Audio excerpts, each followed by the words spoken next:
രസം എന്ന് പറയുമ്പോൾ അതിൽ 4 രസങ്ങളും വേണം: ഉപ്പ്, പുളി, എരിവ്, മധുരം. ഇനി ചതച്ചെടുക്കാനുള്ളത്: നാം എടുത്ത വെള്ളത്തിനനുസരിച്ച് 2 ടീസ്പൂൺ കുരുമുളക്, 2 ടീസ്പൂൺ മല്ലി, 1 ടീസ്പൂൺ ജീരകം, ഇതാണ് എടുത്തത്. കടുക് വറുക്കാനുള്ളതാണിത്. കടുക് വറുക്കുമ്പോൾ 1 ടീസ്പൂൺ രസപ്പൊടിയും ചേർക്കാം. പുളി പിഴിഞ്ഞ വെള്ളം തിളപ്പിക്കുമ്പോൾ മഞ്ഞൾപ്പൊടിയും മുളക് പൊടിയും ചേർക്കുക. മല്ലിയും കുരുമുളകും ജീരകവും പൊടിച്ചെടുത്തത്. ഇതിൽ വേണമെങ്കിൽ ചെറിയുള്ളിയും വെളുത്തുള്ളിയും ചേർത്ത് ചതയ്ക്കാവുന്ന.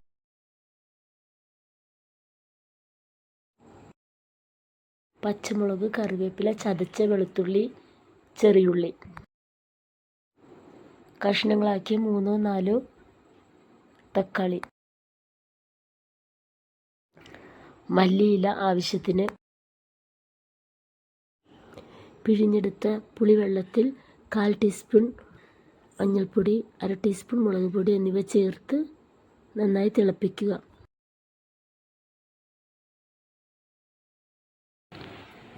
ഞാൻ തിളച്ച് വരുന്ന സമയത്ത് തക്കാളി ചേർക്കാം.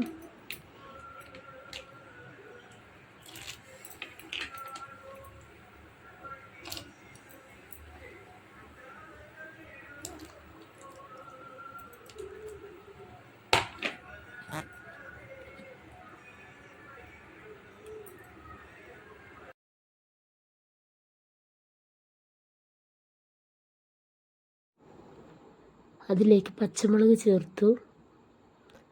പിന്നീട് ചതച്ച് വെച്ച ചെറിയുള്ളി എടുത്ത് ഇടുക.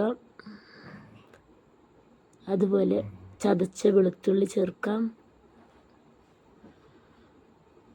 പിന്നീട് കറിവേപ്പില ചേർക്കുക.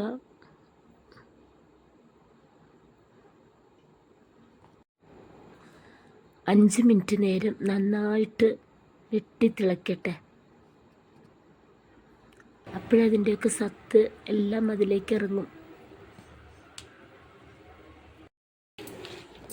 പാകത്തിന് ഉപ്പ് ചേർക്കാം. കായം ചേർക്കാം.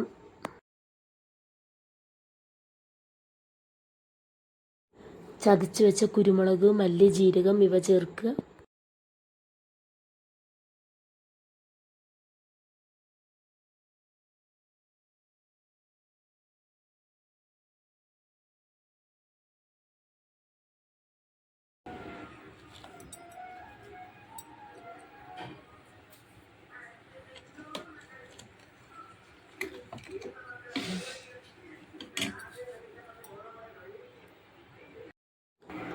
ഒരച്ച് ശർക്കരയും ഇട്ട് കൊടുക്കുക.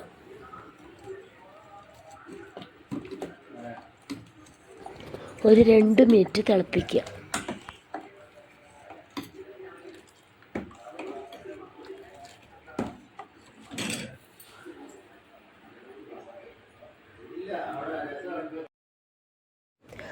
അരിഞ്ഞു വെച്ച മല്ലിയില ചേർക്കാം.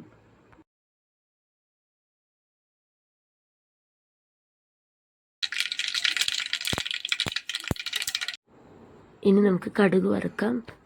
അതിൽ ഉണക്കമുളക് ചേർക്കുക. അതോടൊപ്പം കറിവേപ്പിലയും ചേർത്ത് കൊടുക്കാം. രസപ്പൊടി ഉണ്ടെങ്കിൽ 1/2 ടീസ്പൂൺ ചേർക്കാം. അല്ലെങ്കിൽ കായവും നമ്മൾ ചതച്ചെടുത്ത ആ പൊടിയും ഇത്തിരി ചേർക്കാവുന്നതാണ്. വറുത്തത് നമുക്ക് കോരി ഒഴിക്കാൻ. ഇപ്പം നല്ല അടിപൊളി രസം തയ്യാറായിട്ടുണ്ട്. സബ്സ്ക്രൈബ് ചെയ്യാത്തവരുണ്ടെങ്കിൽ സബ്സ്ക്രൈബ് ചെയ്യാൻ മറക്കല്ലേ. ലൈക്കും കമൻറ്റും ഷെയറും ചെയ്യാനും മറക്കരുതേ.